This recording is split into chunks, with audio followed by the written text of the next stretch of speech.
Hey there, nation. Welcome to the show. We show you how to play Miniatures Wargaming on a budget. I am Commander CheapSkate, and welcome to the Ninth Saga. This is our series for Ninth Age Battle Reports. This is Battle Report number 11. This is a 2,000 point, not 2,000 point, 5,000 point battle between myself, Commander CheapSkate, with my House Laynell, Highborn Elves army, versus my buddy King Khalifa of the Schwarzwald Free Companies of the Empire of Sonnstahl. So I'm looking forward to this battle report. It's kind of interesting. My buddy King Khalifa decided to use a army list that I created back for Warhammer 8th Edition, called the Schwarzwald Free Companies. You can actually look back at the videos in the past. You can see it's kind of deadly. Used a what was called a Griffin formation that was used by that was created on the Empire.org websites for the old Warhammer forums. It was a kind of way of using skirmishers to help out balance out your guys' troops. So my buddy King Khalifa wanted to use that one. We pulled up those armies, adapted them for 9th Age, and we decided to go at it. So see what happens with 5,000 point of Highborn Elves tied up with 5,000 points for the Empire Sonnstahl.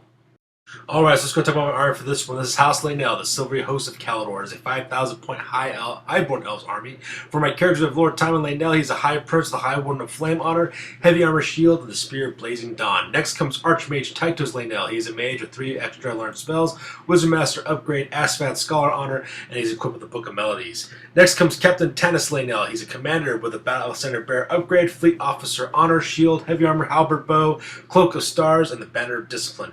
For my core choices, we have the Lothar Sea Guards, which are 23 Sea Guards with full command, the Silver Helms, which are 10 Highborn Lancers with full command, as well as the Illyrian Reaver Knights, which are 8 Elaine Reavers with bows. Next, for my special choices, we have the Sword Masters of Hoeth, which are 19 Sword Masters with full command, the Banner of Becoming, the Phoenix Guards, which are 23 Flame Wardens with full command, the White Lions, or 15 Lion Guards with full command, the Lightning Standard, and for my Peacekeepers, we have the Reigns of Calidor, which are 2 Sea Guard Reapers. And that brings my army up to that 5,000 points on this one. Alright, so let's talk about King Khalifa's the Schwarzwald Free Companies, which is a 5,000 point Empire Sonnstahl army. First characters, you have Arch-Elector Gregor von Königsmark the Grim. He's a prelate. He's also the general. He's equipped with the Star Mace and the Blessed Armor of Frederick the Great. Next comes Captain Dieter Moons, the Griffin Guard. He's a marshal of the Battle Center Bear Upgrade. He's equipped with the Armor of Destiny, Shield, as well as a Great Weapon. And we also have Hector Helsbrad of the Wilds. He's a wizard with 3+ spells, Master Wizard Upgrade, Book of Arcane Power, and the Bath of Thaumaturgy is what he's equipped with. And next we have Maximilian Masks. He is another wizard with +1 spell upgrade, Dispel Scroll, and the Path of Alchemy. For his core choices, he has the Red Company, which are 20 Heavy Infantry with full command and halberds, and the Blue Company, which are 20 Heavy Infantry with full command and halberds. He also has the Vagrant Brotherhood, which are 15 Elector Cavalry with full command and equipped with lances, Rommel's Rangers, which are 10 State Militia with bows and skirmishers upgrade, and the Queen's Rangers, which are 10 State Militia with bows and with the skirmishers upgrade as well. For special choice, he has the Black Company, which is 38 Imperial Guards with full command and great weapons. We have the 1st and 2nd Jaegers, which are 5 Imperial Rangers. And for his Suna's Fury, he has the Panzerbearer, which is a steam tank. And for his Imperial Armory, he has Donner, which is a cannon, and Blitzen, which is a volley gun. And that brings up his army for this one. Alright, so here's the table we're fighting on for our deployment phase. As you see, we're fighting on a 4x6 table. My army is assembled on the near side of the board. My opponent is assembled on the far side of the board. As you see that, that's a heck of a lot of Empire troops I have to go up against here in a little bit. So let's go down to the individual deployment areas and talk about where our troops are located at. Alright, let's go and talk about my Highborn Elves first. Here's my left-hand flank. As you see there, I have the Reigns of Calidor stationed up in that tower, so they can overlook the entire battlefield, as well as be able to have clear lines of sight for their multiple shots, so that's located at. On my left-hand flank here, I also have my Silver Helms. All 10 of them are located there as well. The plan is to kind of have them rush up the flank there, try to charge up into the left-hand side of my opponent's flank, as well as my White Lions, which are 15 Lion Guards are stationed there. My objective is for them to move into those woods, take cover in those woods, and basically stand their ground there and take on anything that comes down there to secure my left-hand flank. And in my center lines, going from the left to the right, we have the Sword Masters of Hoeth. There's 19 of those guys there, as well as my my Wizard, my Archmage located right there in the front rank with them. They also got the Banner of Becoming as well, just because they have +2 Dispel on that part. Right next to them in the center are my Phoenix Guard. There's 23 of them with my General equipped inside there as well. Very, very deadly right there. It's a good solid block to watch that line. And then right here on the right-hand side, organized basically into line formation, are my Lothar Sea Guards. So I have all 23 of those guys there with my Battle Center Bear located there as well. So kind of secure my right-hand flank there for my main body. And over my right-hand side, we got my five Reaver Knights. And the reason why they're located there is because I got the first roll on deployment there, so I just set my guys up in the far right-hand flank just to see where my opponent wants to save the rest of his army at. And then I, of course, modeled after him after that point. So yeah, that makes the deployment for this one. Alright, so here's the deployment for the Empire Sonnstahl. From the left there, as you can see there on his left-hand flank, he's got that one unit of Elector Cavalry. They're basically covering his left-hand side there. So those guys are a lot more durable than they are in their previous editions. We'll talk about that later on when we get to combat those guys. I severely underestimated those Elector Cavalry, so yeah, that's going to come back to haunt me. Alright, deployed here in the center line is where the most of his army is located. Start from the left to the right, we got the Red Company, followed by the Black Company, which is there in the center, that huge unit of Imperial Guards. And to the right-hand side, of course, we have the Blue Company. And established in front of them, we have Rommel's Rangers as well as the Queen's Rangers. Those are where we have those units of some militia, state militia armed with bows. They're kind of proxied by those handgunners. Plus, it looks kind of cool when you do it that way as well. But those guys are actually equipped with bows, not with handguns. And then behind them, between the Red Company as well as the Imperial Guard, right tucked up in the back there, is Maximilian the Max as well. And then in that, of course, in the Imperial Guard, you have his battle standard bearer, his prelate, who is his general, as well as his wizard located in that units as well. So pretty solid center right there. And securing his right-hand flank, you have the Panzerbearer, which is that huge steam tick right next to that cottage, which that thing is the bane of anybody's existence. Right next to the right, you have Donner, which is the volley gun, and sorry, not Blitzen, which is the volley gun, and on the hill you have Donner, which is the great cannon as well. So pretty secured right flank as far as that goes. So that's the plan on this side. After deployment, he set up his scouts. You can see that we have the 1st Jaeger. They're kind of occupying that forest, which is kind of rough because I was planning on taking that forest with my white lines so that they can kind of use that to cover so that way I can kind of help anchor that flank down. So now I got to deal with those guys. So that's pretty rough. And the same thing is happening here on the right-hand side of this forest with the 2nd Jaeger, so I got to deal with those guys as well, which is kind of rough as well because now I got some of my layer reavers to shoot them with their cover save bonuses they get from being inside those forests. I got the charge in there and kind of take them out, and that's going to be kind of rough because my guys are cavalry, and as you know, cavalry take Danish terrain tests in woods, so that's not fun either. So, because those scouts are deadly with 2 shots apiece, don't want to mess with them. Alright, with deployment, we go to the top of turn number 1 for the Highborn Elves. I got to go first because I finished deploying first, and we start off with the movement phase. So this is after movement. As you can see here, I basically just kind of moved everything up as quickly as I possibly could. I marched up my cavalry, marched up my white lions, marched up my Phoenix Guards, my Sword Masters of Hoth, same with my Lothar Sea Guards, and I also charged into, on the right-hand side, my Reaver Knights to get those Sagan Jaeger hunters out of that series of woods there. And the reason why I'm moving as quickly as I can is because my army is very close combat oriented, so I'm trying to get in stuck in there pretty quickly and try to close with the enemy before my opponent can actually open up his artillery and use him to the best of his abilities there. So you see the main idea is I'm trying to hit the center with my 3 main fighting units, my Sword Masters, my Phoenix Guard, as well as my Sea Guards. Secure my left flank with my Silver Helms as well as my White Lions, and then kind of try to harass his artillery with my Reaver Knights on the right-hand side. So that's what's happening in this picture. Here's a close of my left-hand flank. As you see there, I marched up my Silver Helms in such a way so that way they can get a nice little angled charge. My goal is to actually send my white lines into those forests, clear out this 1st Jaeger guys, get rid of those scouts, occupy that forest, try to lure my opponent to try to charge me either with his knights into my Silver Helms and possibly get a failed charge and leave him in the middle there, or try to charge with my white lines if I possibly can. The idea is I'm trying to get them to a pincer attack, strike with my Silver Helms in the front, and get them in the flank with my white lions. So that's what's happening on this picture. And here's a close of my center lines trying to get into play. So basically I have my, as you can see there, I marched up both my Sword Masters of Hoth and my Phoenix Guard. The idea is I'm going to try to get those guys stuck in as quick as I possibly can. I want to send my Phoenix Guard up against that unit of Imperial Guardsmen if I possibly can because they're going to be able to hold that out. And as you can see on the right hand side, I marched up my Sea Guard as well. My Lothar Sea Guard, I'm stationed there because my objective is to try to shoot and get rid of those units that are in the way and just try to get rid of those skirmishing units. That way we can get to the meat of that formation. So that's what's going on here in the center portion. And over here in the right-hand flank, I charge in my Illyrian Reavers into the 2nd Jaeger. I lose 2 of my Reaver Knights in the process, but not due to Danish terrain test. What happens is that my opponent decided to stand and shoot with his scouts. So because of that, he managed to kill 2 of my Illyrian Reavers in the process. I checked my panic test, we passed that. I took my Danish terrain test, passed that as well, so now we're stuck in with close combat. So that should pretty much go my way. With the additional strength they get from their charger with the light lances, should be not a problem whatsoever. Magic phase was a complete wash for me because every single time I tried to get one of my spells off, my opponent was able to dispel all of them. It was just ridiculous because the amount of less amount of magic dice I was getting. I actually got a really low number. I think I got like 5, and my opponent got 4, and he also managed to get an additional one also well to channel for another dispel dice as well. So my magic phase is pretty much shut down. So because the magic phase is over, we go directly to the shooting phase, and the shooting phase was ridiculous in this part. This is where I realized how tough those electric cavalry are.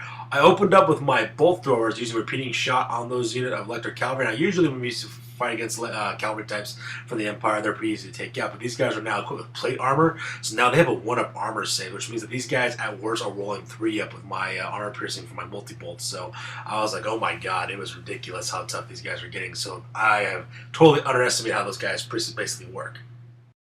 As for my Lothar Sea Guard, I try to take out the Queen's Rangers, which are the guys located in the blue there on the right-hand side. I only managed to kill 2 of those guys. The reason why is because I was shooting through those forests, so I had -1 to hit from the forest as well. So basically, I was rolling up on 6s on that part to kind of take those dudes out. So that part was kind of sad as well. Originally, I was going to try to shoot that steam tank with my bolt throwers, but my opponent had put his steam tank in such a way that just in far enough distance that they were outside the maximum range of my bolt throwers. So that was actually pretty smart for him on that part. So no moss on that, so I won't be able to take those guys out. So shooting phase, pretty lackluster this round. With shooting done, we go directly to the close combat phase, and I have no problem just curve stopping these second Jaegers. I kill about 2 of them.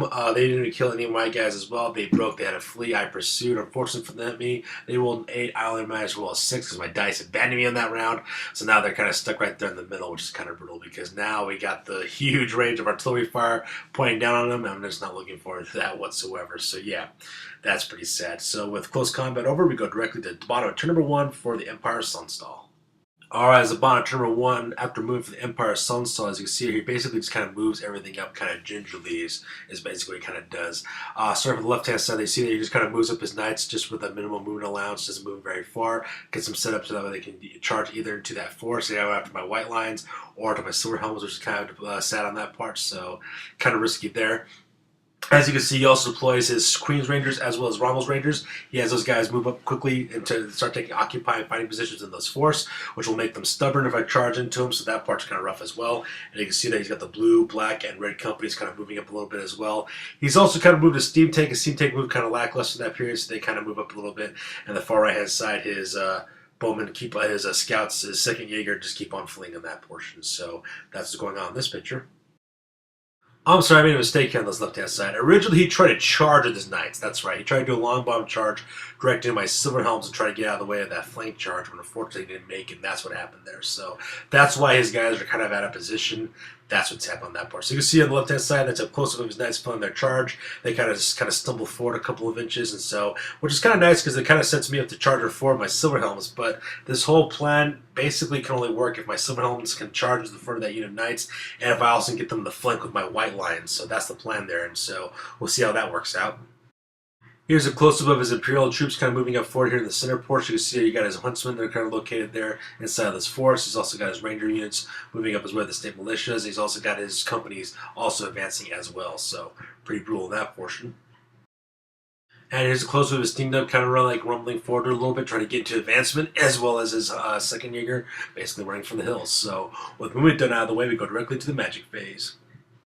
In the magic phase, he pretty much dominated that magic phase. It was pretty brutal. He got a lot of magic dice for his magic pools as well, and no matter how hard I tried to dispel his spells, I was rolling nothing but 1s, 2s, and 3s pretty much. Even with the +2 spell bonus I get from the Banner of Becalming did not really help out all that often as well. So let's go and start with what happens here. Basically, he just went Mary Hobble over the center of my lines here. He managed to kill 2 of my Swordmasters of Hoeth with a magic missile that was launched from his Thaumaturgy spell line as well, so that part was kind of rough. He also used the Smiting of his God ability on my Phoenix Scars. I managed to take off, couldn't do anything with the toughness, which was like a blessing in disguise, but he managed to take off 2 off my strength, so now my guys are strength 1, which is pretty rough. When you combine with the halberds, make them on strength 2, it's kind of brutal on that part as well. Then he also gets another hex off onto my unit of Sea Guards, so that way they do not benefit from no inspiring presence special rule either, so that's kind of rough for them. I have a sneaky suspicion he's going to concentrate fire on my Sea Guards and try to break those guys. He's going to try to do to make my right flank collapse on that part, so pretty brutal magic phase, all untold.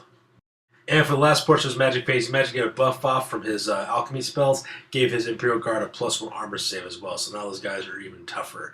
They have basically a 3-up armor save now, which is kind of rough. Plus with great weapons, that unit's going to be a tough nut to crack. So anyways, with the magic phase, now we go directly to the shooting phase. Luckily for me, the shooting phase is absolutely terrible for my opponent as well for his cannon.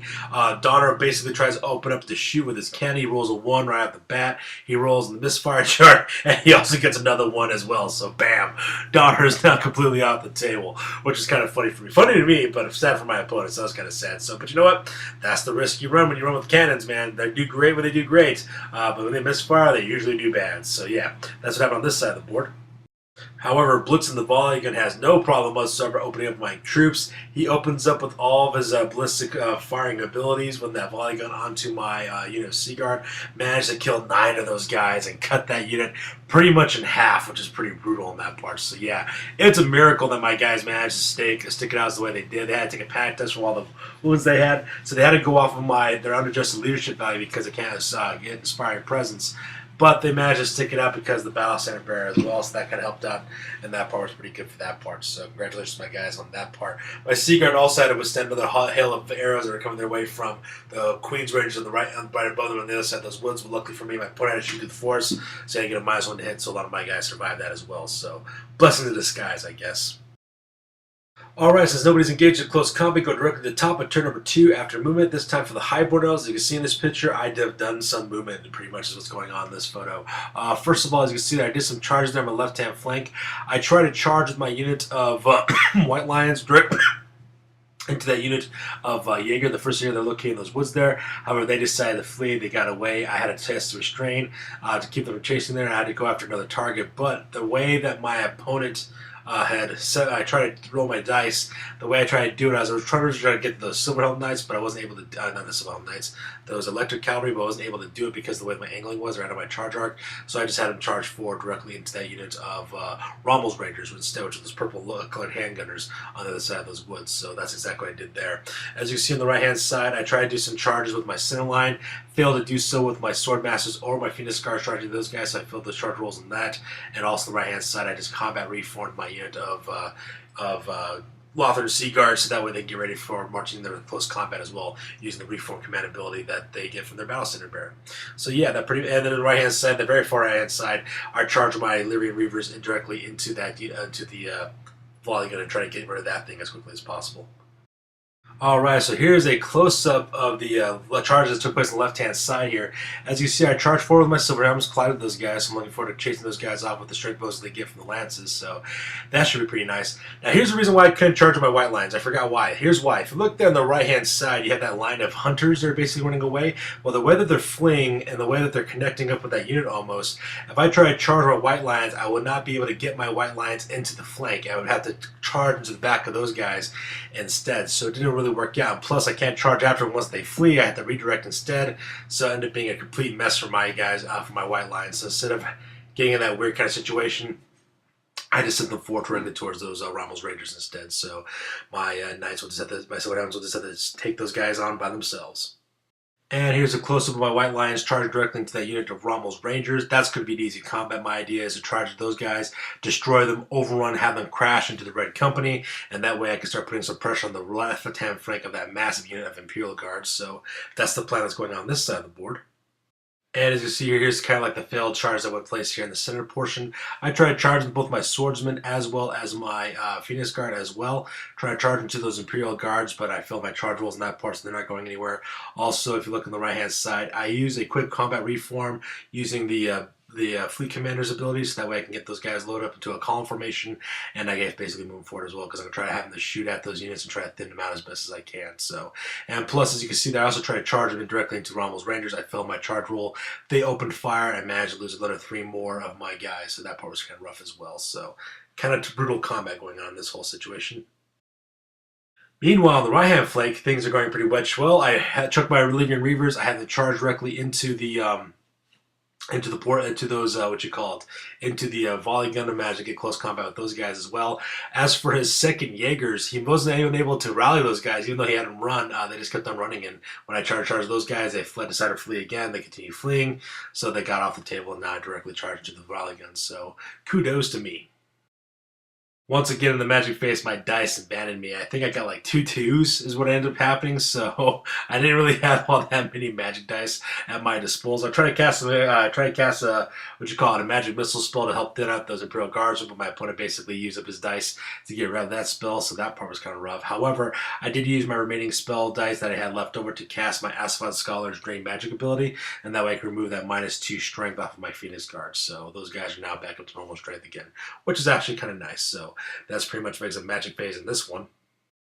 In the shooting phase, my dice pretty much abandoned me again on this part as well. I tried to open up with my both doors, both of them onto that red company. However, my dice rolls were so bad it was horrible. I only managed to kill 4 of those halberdiers, so that part was pretty bad as well. And then when I tried to fire my Lothgar and Seaguard, I tried to open up on the blue company, and none of those shots made it. I mean, none at all. So it was pretty bad. My dice just like, no, we quit. And they were basically done during that shooting phase. So that part was kind of rough. But games you got to go through these high low points. So it's kind of funny on that part. And this is where I find out during the close combat phase how deadly these Elector Cavalry are now. Okay, so when I looked at the Elector Cavalry stats, originally I thought they got kind of nerfed before in the previous edition of Ninth Age. They only had 3 weapon skill, they only had 3 strength. They weren't as tough as they used to be, like they were in previous example, like in Warhammer 8th edition, for example. So I thought I was going to be able to just breeze right through these guys like no problem. I have 5 up strength from the charge. I got a rank against these guys. I got a higher weapon skill, and nothing. Absolutely nothing. It's kind of like I charged as quickly as I possibly could, smashed into these guys, and then I realized what kind of armor save these guys have. Okay, so Elector Cavalry, they have a 1-up armor save. The reason why is because they're now equipped with plate armor, which drops them down to 4. You throw the barding on top of that and the shield, that drops them down to 2. Give them mouse protection as well, they're only down to 1 armor save. Even with my charging at strength 5, they only have a -2 to the armor saves. That means they're rolling about a 3-up. And that was pretty brutal. I was like, oh my god, they have a 3-up armor save? So not a single one of those guys died. Even all the attacks I pressed, even when I had charged with my charging bonus and my extra rank bonus, nothing happened. It ended up being a draw between these 2 units. And now I realize that this is actually as transformed from a cavalry unit to a tar pitting unit, because my opponent has lances on these guys, so they don't have any strength bonuses whatsoever. So both groups are strength 3 with high armor saves. We're going to be here for forever and a freaking day. So, yeah, that's just lovely. Combat here on the right-hand side with my white lines went exactly as I expected. I managed to just tear through Rommel's Rangers, overran, passed up those hunters who are basically running and still fleeing, and crashed directly to the front of the red company. So that part's kind of nice. So now I got that red company of halberdiers kind of tied up, which then frees my sinews to charge directly freely into that Imperial Guard unit and start laying down the smackdown. So that part was kind of nice. So kudos on that part. Alright, so here's the photo of bottom of turn number 2 after moving for the Empire of Sonnstahl. As you can see here, basically he just starts moving his troops as well, also commits several of his units to charging as well, and then kind of backpedals a little bit as well. So you can see there in the back of there, he basically he moves his Imperial Guardsmen in a kind of like a reverse kind of like turn, so that way they get further back into that town. That way his flanks are also secured as well. At the same time, he also moves up his steam tank from that cottage and puts him kind of like in a blocking position to stop my Phoenix Guard from charging directly into the Imperial Guard unit. So even if I do manage to charge successfully next turn, the only guys who could basically be able to make it is that unit of swordsmen, really. So that's what's happening there on the side. On the right-hand side of my main lines, as you can see there, he charged his blue company directly into my Lothar Sea Guard there on the right-hand side. So then I went through the forest and tied those guys up. He also put the Queen's Rangers and has to send the charging into the Phoenix Guard as well. I have no doubt about chopping right through those Phoenix Guard, but if I should chop through those guys and try to overrun or pursue, I go directly into that steam tank, and then all kinds of pain is going to happen on that side. Left-hand side, the Knights are still kind of tying up my Silver Helms, and the right-hand side there, my Learvers, after they charge right through those Huntsmen and directly into that volley gun, they're going to get a chance to fight out this combat this next turn. So that's what's going on this side of the board. So here's a close-up of our 2 units of Elector Cavalry Knights, as well as my Silverhelm Knights kind of tied up, and they're just going to be there for a long while because none of these guys have good strength, and plus we have higher armor saves, so that's going to go nowhere. On the right-hand side there, you can see that my white lines have been rear charged by those units of Huntsmen. The first Jaeger rally, they decided to charge into the back of my troops, so that part's kind of rough on that part as well, so not looking forward to that combat. Here's a close-up of the Queen's Rangers charging directly to the front of the Phoenix Guard, which is kind of rough for me because even if I do manage to plow through those guys and try to overrun, the only place that my Phoenix Guard can go to is directly to that steam tank, and that will definitely tie me up, which is kind of rough on that part. And as you see here on the right-hand flank, the Blue Company charged directly into my Lothar Sea Guard, so that's going to be an interesting combat to see how that goes as well. So that's a close-up here in the center portion of the board.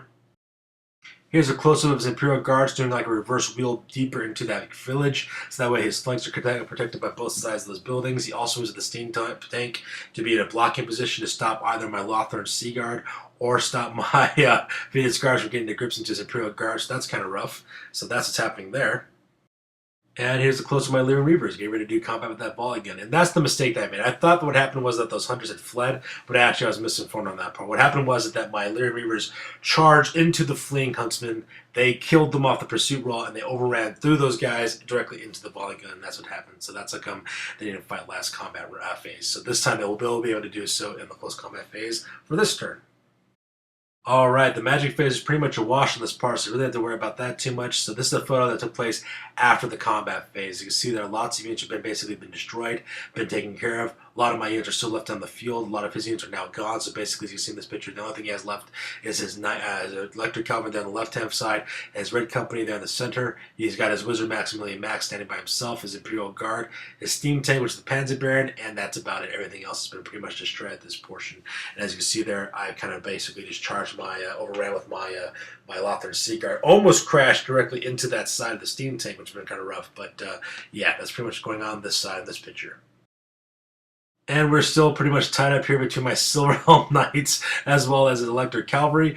He managed to kill one of my Silverhelm Knights, and the reason why he's able to do that is because of the horses, right? So none of the riders are killing each other, just the horses. The horses are managing to do stuff. So the horse is a horse, of course. So that was kind of rough there on that part. As you can see there on the right-hand side, when it came between my White Lions versus the Red Company and those Huntsmen, we had no problem dealing with those guys. The first Jaeger, the hunter group that charged my back, they got wiped out to a man, so that was not such a big deal. I managed to cut the Red Company almost in half, so there's only about like 6 or 7 guys left in that unit, so that part was kind of nice. They managed to kill one of my White Lions as well, but they passed their break test, they're not going anywhere, so we're still engaged in close combat for the next town. Close combat in the center was pretty simple. As you can see with my Phoenix Guard, we chopped down the Queen's Rangers, not a problem whatsoever. I did not try to overrun because I didn't want my Phoenix Guard to charge directly into the front of that steam tank, so I took a leadership test. They managed to hold their ground, not a problem whatsoever. On the right-hand side, they killed 3 of my Lothar Seaguard in that part, so that was only 12 of them left. However, my remaining Lothar Seaguard chopped down that unit of Queen's Rangers, no problem. They were forced to take a break test. They broke and fled. I pursued, we charged right through the forest and cut them down. Landed where they are right there. So basically I got to figure out some way to deal with that steam tank because having my swordsmen kind of go by themselves is a no-go. And on the right hand side, as you see there, my Lyrium Reavers had no problem clearing out those volley gun crewmen, so that thing is now dead as well. So kudos to that part. So I have to think of some creative movement here in a little bit to deal with what's going on with that huge unit of Imperial Guardsmen there. Alright, here's a photo of the top of turn number 3 after moon phase for the Highborn Elves. As you can see here, I had to do some creative maneuvering real quick in order to solve this problem. So let's start off with the left-hand flank. First of all, my Silver Knights and those Electric Cavalry are still kind of stuck in. Same thing with my White Lions, stuck with the Red Company as well. I charged in my Swordmasters to see if I can make that charge. They made us, they blast right past the center, right directly to the left-hand side of those Knights, the left-hand side of those Imperial Guards as well. I kept the Phoenix Guard located. I kind of inched them a little bit closer, trying to do some creative maneuvering around that steam tank, but there's no way to get around it, so I just kind of moved up a little bit as well. On the right-hand side, I charged my Lothar Seaguard into the flank of that massive unit of Imperial Guardsmen as well. They were within my charge arc, they were within the flank charge, so I made that roll, landed it. My dice is not abandoned. That one I got like an 11, so I was managed to charge directly into the flank of those guys.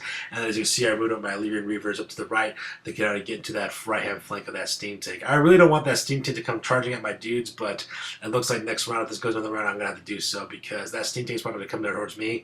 I forgot that my general had the Blazing Spear, the Spear of Blazing Dawn, which gives a +1 over the toughness of that part, but I kind of kept him back too because I wanted to will it down a little bit with some bolt thrower fire and see if I could take some points off that thing. So yeah, that pretty much makes the movement on this side of the board. So here's a close with the center line. You can see my Swordmasters of Hoth, my Archmage charged directly to the front of the Imperial Guards. I also got my Lothar Seaguard on the flank there and moving everything up towards that Panzer Baron, hopefully charge into my next turn after I whittle it down a little bit with some bolt thrower fire. And once again, my magic phase absolutely failed me on this part. This is no good. I tried to use my Convergence of Unity through Convergence spell. I tried to cast a couple of spell dice. I threw a magic missile at this unit. Not my magic missile, I'm sorry. I direct damage spell with my Hex, with the Embrace the Flame spell, basically, trying to kill a couple of those guys. Managed to kill 2 Imperial Guards in the process of doing so. But when I try to cast my Convergence of Unity spell, my opponent, Maximilian Max's wizard, uses Dispel Scroll and got rid of that spell, so that was kind of rough. So in the end, I only managed to kill 2 Imperial Guardsmen that entire magic phase. So magic is not looking too well for me on this battle. In the shooting phase is also very lackluster as well. Basically, I tried to open both my bolt Thors. Both of my bolt Thors did manage to hit the Panzer Baron, but they both failed to wound. So the Panzer Baron still have top wounds. The only people who did any difference is I took my 3 Ruby Reavers. I basically just had to make a long bomb, long shell shot, had to roll 6s to hit this guy, and managed to inflict a wound onto Maximilian Max. So that was kind of nice. That guy is now down to 2 wounds as well. So I guess that's kind of cool. But pretty much my shooting phase was out of discombobulating this part. So with shooting out of the way, we go directly into the combat phase. Alright, so this is the picture after close combat. As you can see, that close combat was absolutely brutal. We managed to destroy not only the Red Company, but also managed to destroy that huge unit of Imperial Guardsmen as well. So it was a pretty costly victory, however, but I managed to get that pulled off, and that was absolutely amazing. You see on the left-hand side that my white lines had no problems chopping the remainder of that unit of the Red Company. Red Company were forced to flee. I pursued the building and managed to destroy those guys. So those guys are now DRT as well. Left-hand side, the Silver Helm Knights and the Elector Counts are basically just staring at each other because they're unable to wound one another, so that part was kind of rough. And also, as you can see there on the right hand side, that Imperial Guard unit is now completely gone, and that's basically won me this battle in my opinion. It was pretty epic. What had happened there in the center portion is that when I charged with both of my Sword Masters as well as my Lothar Sea Guard, it was the Flint that basically got it for me on that part. Most of his attacks directly against my Sword Masters. You can see I basically lost half my guys in the process of doing so, but I also managed to kill off a good number of those Imperial Guardsmen as well. I think I killed anywhere between 10 and 12 guys basically that ended up happening on that part too. So the only reason why I lost a couple of my Sword Masters was because his captain as well as his general also attacked as best they could. His general's crushing attack basically failed. He wasn't able to do any damage to that part. His captain did manage to kill a couple of my guys. A few of his Imperial Swords also did that as well. But this is a case of example where having a higher weapon skill really pays off in this aspect, because half his dice are basically not really making on that point as well. So that really saved me up on that part. When you combine the fact that both of my units charged, they both have banners against his one battle standard bearer as well as his standard, and the wounds that was afflicted by my Lothar Sea Guard. I think I killed like 5 or 6 guys with my Lothar Sea Guard into his flank as well. He was unable to return any wounds onto my Lothar Sea Guard, and that's what basically sunk the deal in. So the combination of those 2 charges is what basically did it for me. He actually broke not because of my Sword Masters, but because of the damage that was done in the combat res that my unit of Lothar Sea Guard had. Because we attacked him from the flank, he was disrupted. He received no rank bonuses whatsoever, so it just came down to the amount of wounds and who had charges and banners, and that's why he broke. He had to flee. I pursued with my Lothar Sea Guard. We hunted him down and chased him down, chopped that unit to pieces, and that's how we secured victory on that side of the board. So pretty epic for that part. Meanwhile, on the left-hand flank, not much is happening. Again, didn't imagine inflict a single wound on anybody as well. These 2 guys are just basically staring at each other in the eyes, just giving each other significant looks. Is basically all they're doing, because nobody's happening on that side. As you can see in the back there, that Red Company's also been destroyed as well. So that pretty much rounds it up for the combat phase on this side of the board. And that brings us to the end of the game on this part. King Khalifa looks at those leftover of his forces. All he has left is a steam tank and a unit of knights, and basically he just kind of calls at this point. He realizes that he could have charged a steam tank directly into my Phoenix Guard and basically had a grind fest on that part, but that battle would have taken forever. I would have turned my white lines around, charging the rear of his knights. Same thing with my swordsmen, charging to the flank of those knights as well. Also probably charging my Lyrian Reavers into that steam tank as well, and they would have just fighting each other, and just would have been a bogged down kind of boring grind fest is what ended up happening for the next 2 turns after that point. So this is where my buddy basically just kind of calls the game. He realizes he can't make up the points that he lost on terms quickly enough in those next 2 turns. So that's where he basically surrenders. And with that takes us directly into the after action report. Sure, I could have stayed in the past. Could have even been king. But in my own way, I am king. Hail to the king, baby.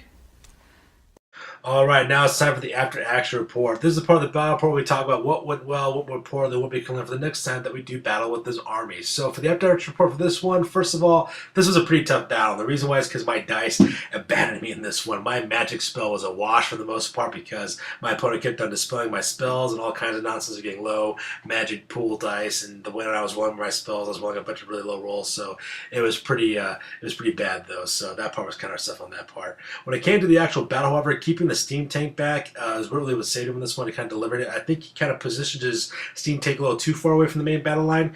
And the reason why is like, well, yeah, I did keep his steam tank out of range for my bolt throwers. At the same time, he really couldn't really take full advantage of it to have it bog down my troops and maybe just crush right through my guys either. So he ran into some problems on that part as well. And once again, having a higher weapon skills was saving this battle report as well, because those higher weapon skills made it harder for him to basically engage me, which was kind of like an epic time on that part. So that's the reason why I think that kind of helped me out as well, especially when it came down to that Imperial Guard versus my Swordmasters fight. Weapon skill played a huge role in that part as well. As for the Electric Cavalry, those guys are no joke anymore. I thought they kind of nerfed them a little bit when I looked at it during the 9th Age in the previous edition, but man, they are tough. And the reason why is because they have plate armor and they have that 1-up armor save. So next time King Khalifa is going to re-equip his cavalry with great weapons instead. And if you can get that, if he decides to put a what's it called, like a Knight Commander, I think is what it's called. If he decides to put a Knight Commander instead, he can get those guys cavalry hammers, which gives them a +1 strength. So that would be even more brutal. So King Khalifa is going to definitely change up his army list for that part, because I think we want to get a rematch on this part. It was kind of funny as well. His artillery is also just as deadly as before, and the reason why is because artillery in this army is pretty tough. It's one of the strengths that the Empire Sonnstahl has. A lot of their guys are pretty much mediocre. It's with their artillery and some of the more specialized units is where basically their strength kind of lies in. So I have no problem with that part. I got really lucky with that cannon, however. That cannon basically saved me on both the steam tank as well as regular cannon. His steam tank basically didn't fire as well. I missed all of his shots with the steam tank cannon, but the main cannon getting that misfire and blowing up at that on that round was really saved me as well as that part as well. Same thing with development tactics. Engaging my enemy from both the front as well as the flank, like I said before, and I'll say it again. With Highborn armies, if you're taking on a big unit, you have to charge with at least 2 different units and try to get mass on that part. That's really important as well. It's what helped me defeat the Black Company, even though I was outnumbered with a pretty elite unit of troops, because I had outmaneuvered and took away his steadfast ability. It really helped me on that part, and also kind of disrupted and took away his rank bonuses as well. Now, restrictions on the magic paths kind of really hurt on this one. Not necessarily for me, but for my opponent, I felt.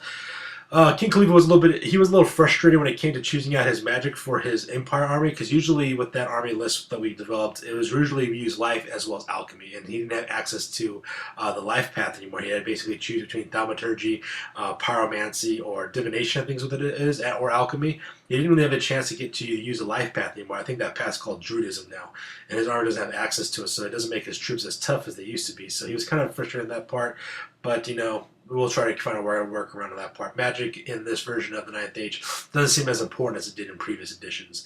And lastly, King Khalifa, he wants to update this list for the 9th Age 1.22, and wants to make some changes to his list, and he wants a rematch. And to be perfectly honest with you, I'm actually kind of afraid, because I designed this army. I know exactly what it can and can't do, and it's pretty frightening. So we'll see how it goes with that one. So once again, we're getting this battle report completed out. Get this one out, the other one put into the books. This battle report's pretty much officially over at this point. So yeah, keep on liking, commenting, subscribe me if you guys can.